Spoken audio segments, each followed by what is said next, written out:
You're listening to a podcast from the South China Morning Post.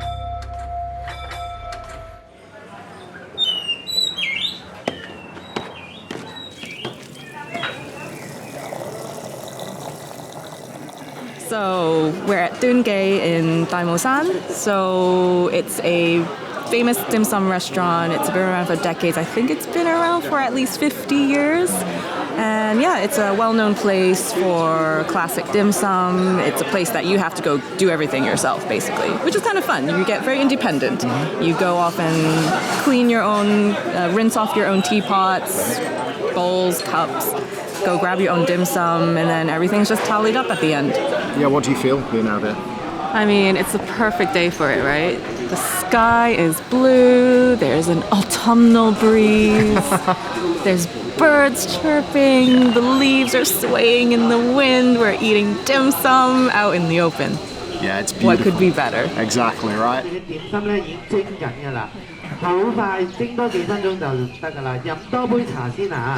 We got the quail egg. We got the goods. Scmp. How do you feel about it?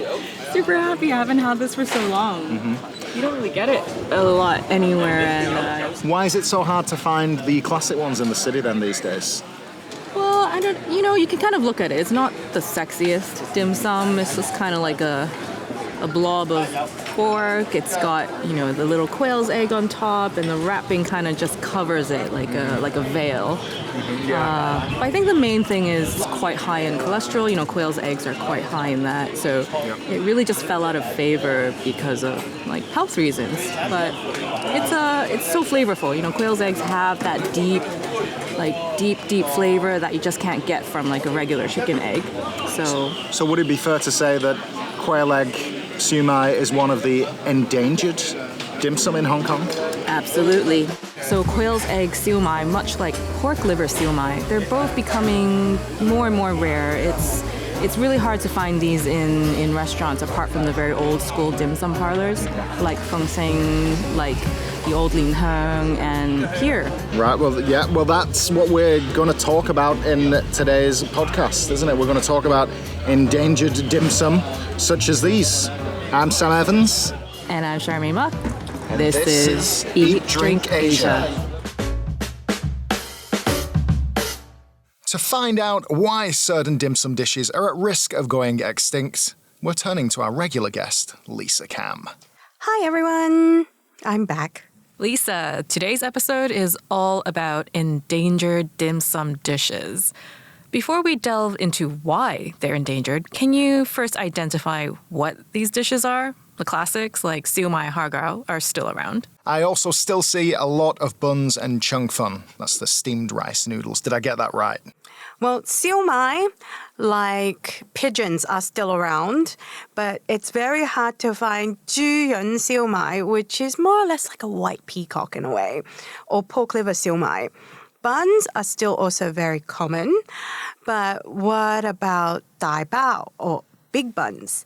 There's also more niche dishes like gun tong gao or big soup dumplings, not the ones that submerge dumplings into the soup, but the ones with soup wrapped inside the dumpling. You rarely see those in restaurants anymore. Yeah, the first time I tried big buns was when we went to Jun Ki. And if you want to eat that at a restaurant, you've really got to go out of your way to get there. But Lisa, are there other restaurants in Hong Kong that still make these dishes?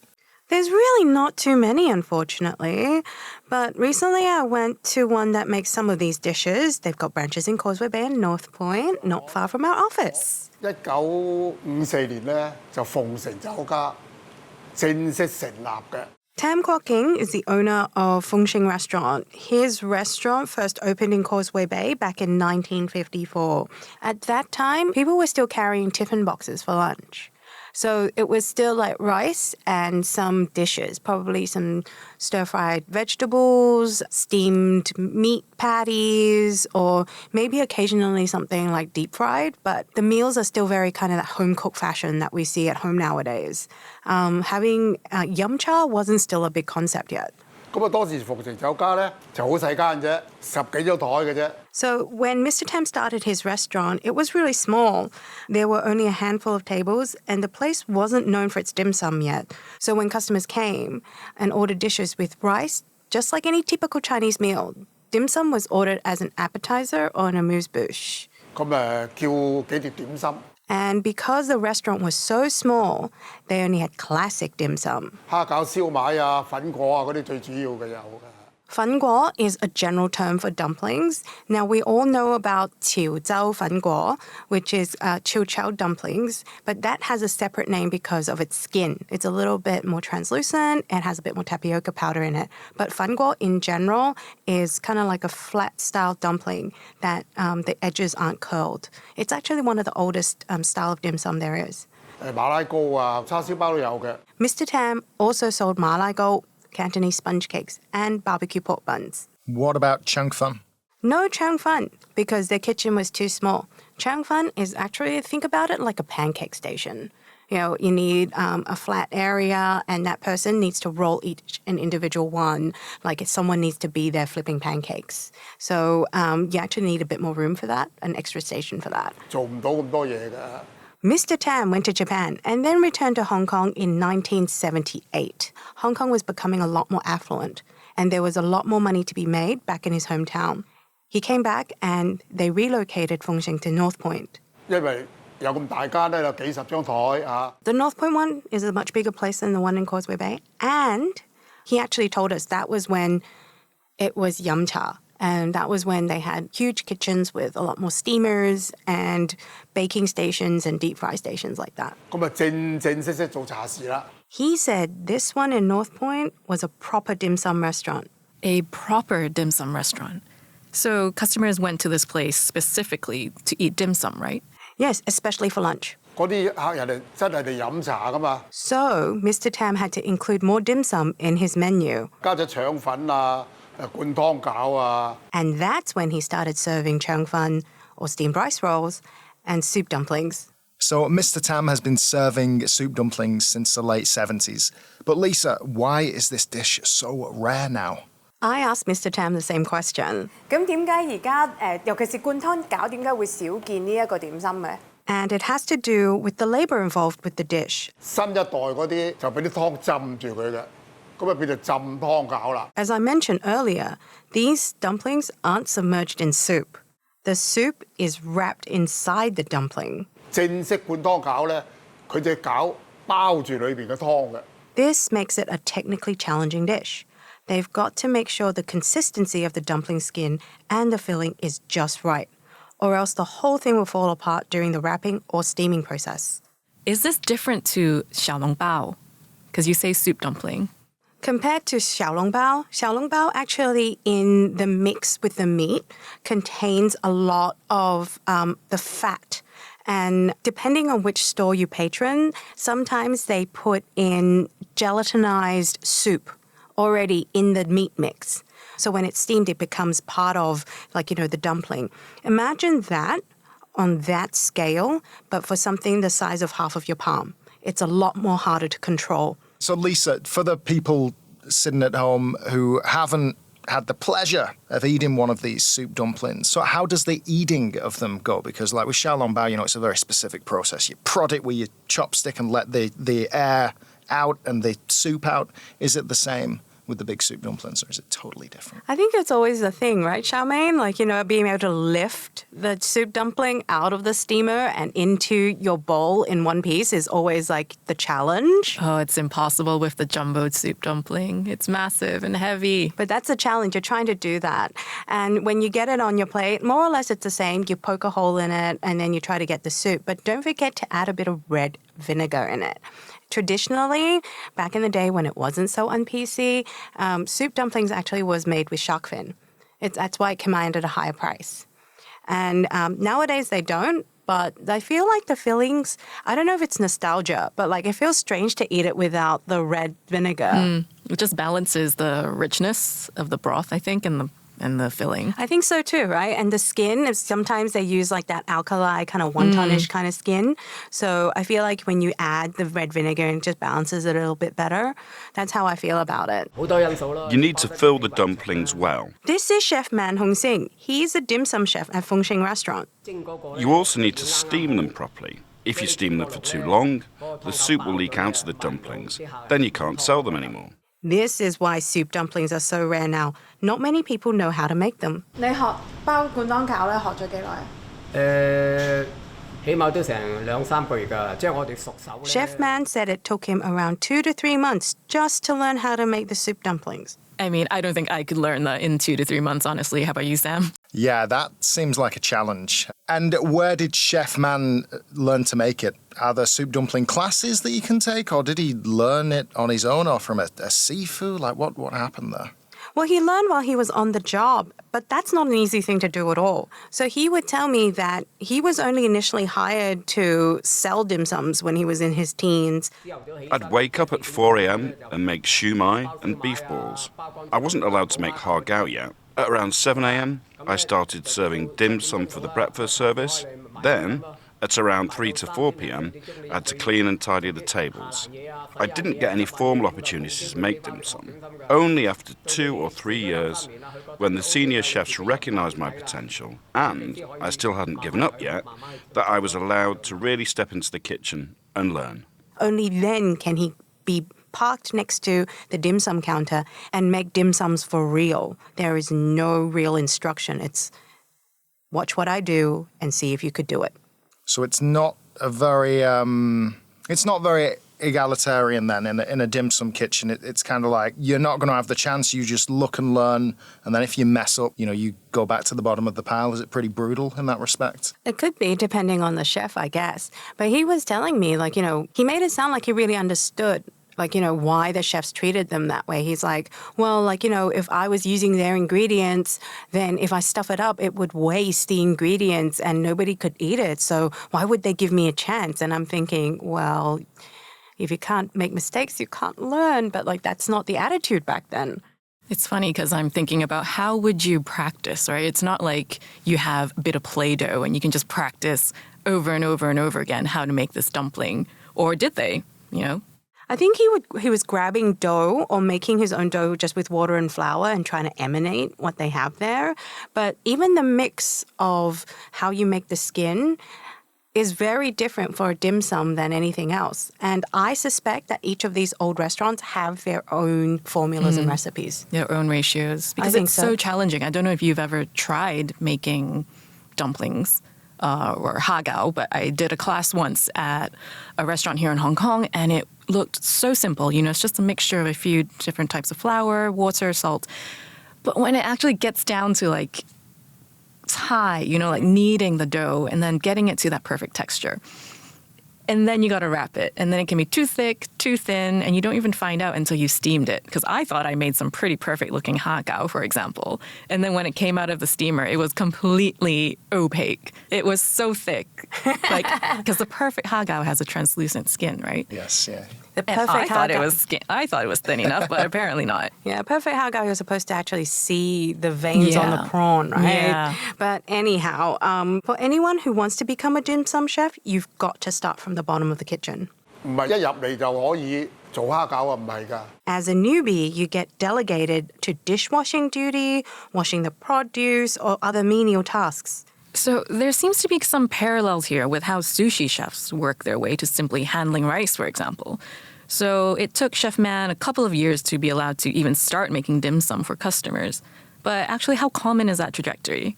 Does it take people that long before they're allowed to formally make dim sum? Mr. Tam said it all depends on the chef's talent. 乎你個人嘅一個天分咯。 If you're talented, you could learn everything in 3 years. If you're not, you won't make a single dim sum on your own at all. Besides learning on the job like Chef Man did, is there another way for people to learn how to make dim sum? Perhaps an easier way? Well, in Hong Kong, you can attend culinary schools. And the Chinese Culinary Institute has been around 10 years. I think before it was like a branch of the vocational training Council under a different name, but they branched out and formed the Chinese Culinary Institute. And it prides itself in providing a systematic training model for chefs. The dim sum course lasts for 14 months, but after that they can graduate to the wok stir fries, the baking, and the roasting, all these other different parts they could train them. I think it's still a 3-year accreditation, and they could even move up and attend college somewhere else after they have that diploma. Dexter Chill just started attending CCI this year, and he said he preferred learning at an institution rather than immediately working at a restaurant. I think learning at an institution is better. The teachers here can give us better instructions. If I want to learn at a restaurant, I think it'll be a bit chaotic because the head chefs will be busy working. So I think getting trained at an institution is better for my learning progress. I can take it at my own pace. Wow. So it seems like a pretty rough road. You've got to be dedicated to stay the course, it seems, right? Yeah. I feel like we're at an impasse in the industry where you have the old guard who would only accept things done a certain way. Because I did ask Mr. Tam, would you accept someone that graduated from, an accredited course? And he said, well, of course we'll accept them. But they still have to learn from the bottom. And I'm not sure that really is the payoff that people coming from a course would look for. Honestly, if they have even if they only spent 14 months doing the dim sum course, I'm sure they could already start at a hotel somewhere. Yeah, does it seem like the very traditions that kind of make dim sum such a special food institution, you could say, these days were, a lot of younger people coming up, not only are we ever more inclined for wanting quicker gratification, but also there are so much more opportunities these days, right? So are these traditions of making people work really hard at it, is that also kind of hindering the industry a bit and not really providing fertile ground for new chefs to come up as much? I feel that the traditional way of apprenticeships was built in a very different labour market. Back then, we had a lot of labor and not enough jobs. So people were willing to learn and do anything to make a buck.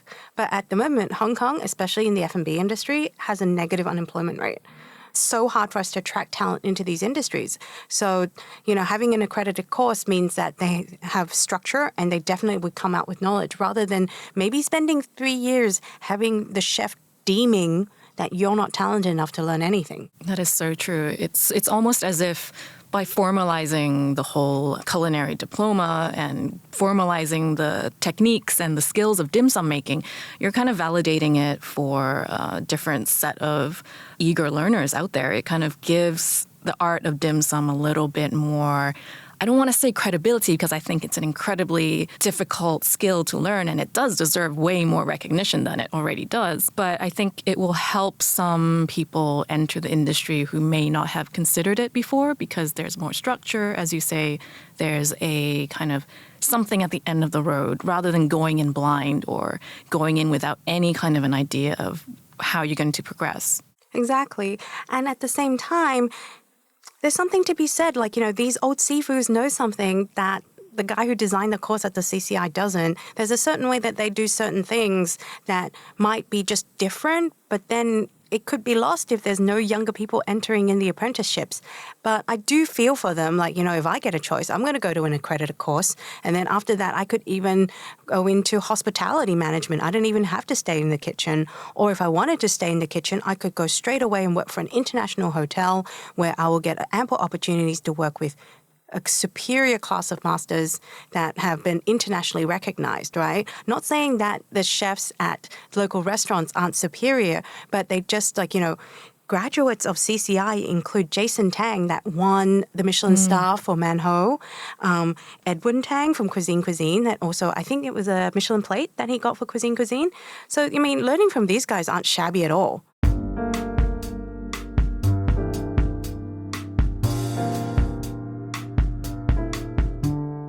咁有啲咩人嚟做點心師傅啊？一路咧，依家有啲女士啊。Mr. Tam said there are more women joining the industry now, but this labor shortage will continue to persist.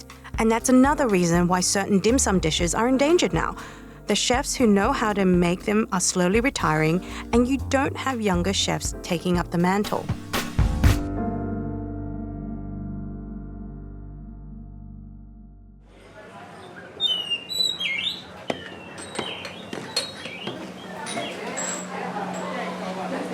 Guys. It's the old school sausage roll. There's one left. Oh wait, there's more there. I got too excited. All right, we got our sausage rolls, our endangered dim sum. That's a thigh bao? Yeah, the big bun. Shall we get one? Yeah. All right, let's eat it while it's hot.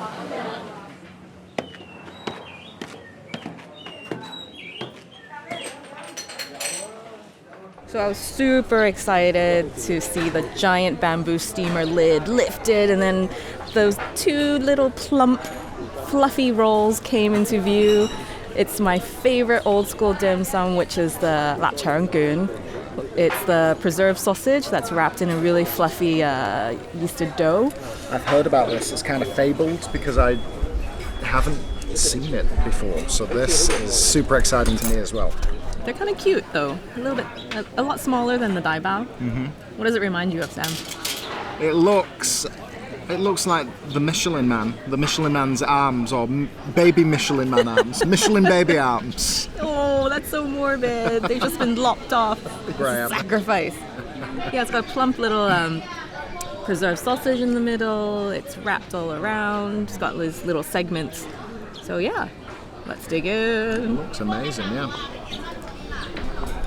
I wonder why sausage roll is falling out of favor, and I think it might be because it's quite you've got whole preserved sausage in there. There's a lot of fat, there's a lot of salt, it's quite luxurious as a dim sum. Yeah, I feel like that's probably a good guess because they remain pretty popular, right? These preserved sausages. I mean, I love them. So I think it must be a health thing because they're probably not very good for you. I know, right? Because you normally would have the preserved sausage chopped up into little pieces, and you have it in your sticky rice. Yep. So to have a whole one, like a hot dog, Yeah. it's pretty indulgent.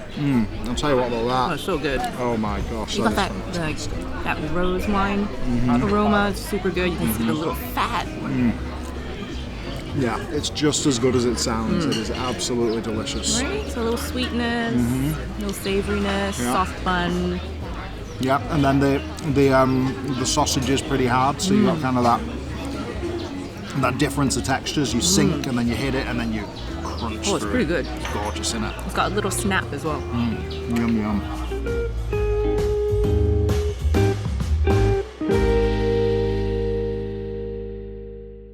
Dim sum dishes like soup dumplings and pork liver siomai are at risk of extinction.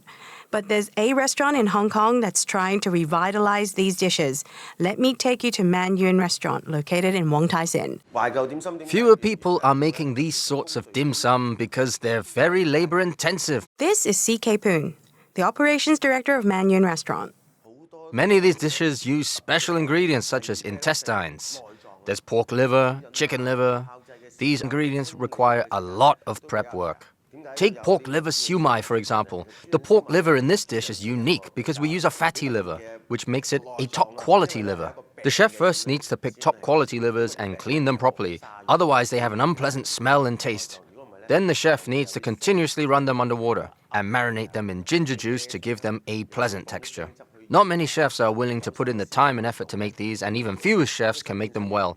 That's why these dishes are endangered. I love pork liver siomai, but I guess people do think of it as a very cheap item out there, but I don't think anyone realizes how much labor goes into the process of making it. Gosh, have you ever bought one from the market? Like, the process of trying to clean one just makes you think like some food you need to just go out and eat. Like, they deserve me paying for this. They do all the hard work. We just eat it. I know, right? It's just gone in less than 30 seconds. Right? They just pop it in your mouth, and then these guys spent hours and hours and hours trying to clean it. Why do you have to clean it? Think of the liver as a function of the body. It does the same thing for the pig, right? Like, So, it's actually a pretty dirty organ. And to actually press all the toxins and anything that gives it an overpowering gaminess, it's up to the chef on how he cleans it and how he tempers that with what the customer is tasting. If he doesn't put a lot of effort into cleaning it and trimming it in the right way, or like using alcohol and other things to counteract the flavor, you could end up with something pretty stinky and gamey. Yeah, I've had some pretty bad ones when you can just tell it's not clean enough. You've got that bloody metallic tang to it. Sometimes it's a bit bitter. And then not even talking about how some people just completely butcher the steaming of it, and you just get this crumbly, gray, dry siumai. Anyways, it does take a skill, and I am appreciative of it. I order it every chance I get whenever I see it, just because I know it's hardly around anymore. Sam, do you eat pork liver? I don't actually know that I've had pork liver at all before. I would say it is hard for anyone who didn't grow up eating Asian food to actually gravitate towards that kind of ingredient. Like Charmaine says, it's not on the menu a lot anymore. And I think we'll be eating pork liver more likely in congee nowadays. Yeah. Congee, some like rice noodles maybe. You've got the famous noodle shops in Shamshuipo that do it. But yeah, pork liver just doesn't have the sexiness as, like foie gras or even chicken livers. So I don't know. It's funny. You never see a chicken liver siumai, do you? Discriminating against the livers. Poor pigs. Poor pigs. So Manyun specializes in these rare dim sum dishes. But given that so much labor goes into making them, it's interesting that CK actually chooses to focus on them. I mean, it doesn't seem like these dishes are very profitable. These dishes tend to involve inexpensive ingredients, like think intestines. It's very hard for them to charge a high price. Why would we sell these dishes when they require a lot of effort but aren't very profitable? It's because of our nostalgia. It's the flavors of our childhood. We think it's the most organic flavor, the most natural. Our chef, who's even older than me, said he also ate these when he was a kid. So why can't we pass these flavors down to the next generations? That's the sentiment that we work with. Manyun also serves dishes like black sesame rolls and rainbow jelly. The one with the umbrella. I love those. And it is not complete without the little umbrella. I get very mad if it doesn't have the umbrella. The umbrella is a must-have. I used to beg my parents to order that so I could take the umbrella home for my Barbie. Oh, same. Some of our customers who are in their 20s have never seen these foods before. That gives us a chance to tell them the stories behind the dishes, that these dishes are local Hong Kong desserts. And according to CK, these dishes remain popular today. Each generation has different preferences. We think most people who enjoy these dishes are those in their 50s or 60s, because it's a taste of childhood nostalgia for them. But there's actually a lot of younger people enjoying these foods as well, because these dim sum dishes are rare. As I mentioned before, not many chefs are making these foods now, and even fewer can make them well. So when these foods are still available, people deliberately seek them out. There's still an appetite for endangered dim sum. The lingering question is, who's gonna make them?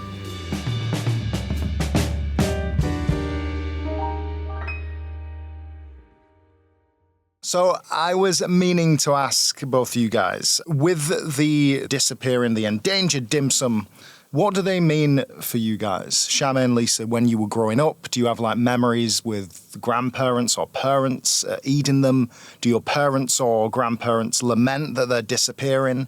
What does it mean to you that they are disappearing? I think it's just with any kind of nostalgic dish, right? You just feel that because it's a part of our collective memory, and when things are not kind of carried on or they're not being created because of things like labor shortage or kind of changing taste, you kind of feel a bit disappointed. Why can't we preserve these traditions? Why aren't there more people, trying to create these things? It's scary to think that there may be a generation that will never try certain dishes. I mean, I can't think of any that we haven't tried that our parents reminisce about. But I feel like the older generation, I don't know, sometimes it feels like they're like, well, it was never that healthy anyway. So I'm not too sad about it, but at the same time. There's, with my mom, she reminisces about not necessarily a dim sum dish, but an item, which is 猪油渣, which is the crackly bits after you extracted all the oil from the pork fat. And usually they would actually eat that with some lard and these crispy leftover bits. And Is that like crackling? It is. Right, okay. It oh is, my but- God. Oh, yeah, this sounds great all of a sudden now. Your heart just skipped a beat, didn't it? It did. But crackling is the skin. This is actually like leftover fat. So it's actually even more melt in your mouth, I would say. There are still places that do a little bit as a novelty, but my mother says like, oh, it's delicious. It is absolutely unhealthy. That's why it's off the menu now. What else is there? I feel like it's part of history. It's part of Hong Kong's identity, if you ask me, that like, you know, these dim sums that were made like for its flavor, for its purpose to feed people. You know, the dai bao was definitely something just to feed the coolies, right? Like if we go to a dim sum restaurant, we ordered one, we just like, and we ate one on our own, that's it. So it's good fuel for rickshaw carriers and Exactly. odd runners and stuff. Exactly. Yeah, it's like the pork liver siu mai. I mean, it's got a ton of nutrients, right? It may not be the sexiest dumpling around, but it has a lot of good qualities and nutritional value that the older generation really value. They needed the calories back then. Yes. And secondly, again, we were reflecting on the labor shortage and the labor abundance. Back then, getting someone to like cut it, trim it, and wash it was a lot cheaper than it is nowadays. And it was a cheap way to add extra flavor to the siu mai. But nowadays, it's cheaper to sprinkle some crab roe on it. Or caviar. Oh, God. Okay, it's not cheaper to put caviar, but Everybody's doing it. Or they can add a premium because everyone recognizes caviar as a premium ingredient. And instead of like, oh, like I'm paying more for liver, why? So another question I've got, guys, is the endangered dim sum, like the big chicken buns, the siu mai, pork liver, quail egg, whatever it is. Do certain diasporas do them more than others? So, for example, do Aussie, Australians, is one particular one gone over there, and then in San Francisco, another one's particularly prevalent? Or are they all like equally endangered? Now, I have a theory. It depends on the time that the diaspora formed in that certain city. Now, in Sydney, a lot of immigrants went over late 70s and then again in the late 90s. So our dim sum is actually quite fashionable and of high quality. We actually have a lot of supremely good chefs that came over during the late 90s. Unfortunately, since COVID, a lot of Chinese restaurants were so stigmatized, a lot of them went under.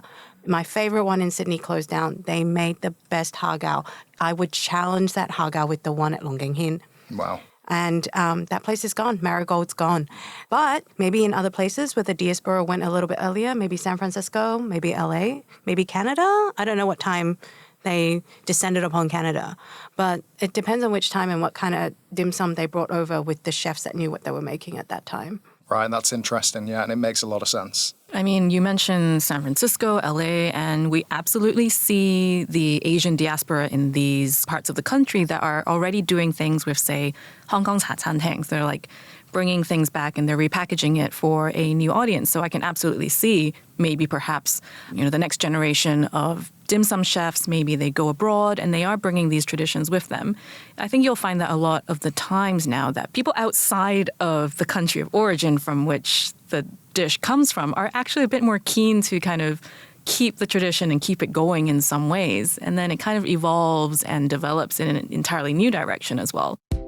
So maybe we may not see, say, quail's egg siu mai or dai bao in the same format, but it could actually maybe take a new and interesting form. It evolves. And that's sometimes an exciting thing as well.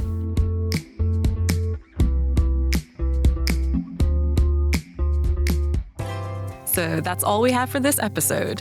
If you want to learn more about endangered dim sum, check out Lisa's video and article on Postmag. You can find it all on scmp.com. Thanks for listening. Bye for now. Bye. Let's spill the tea next time.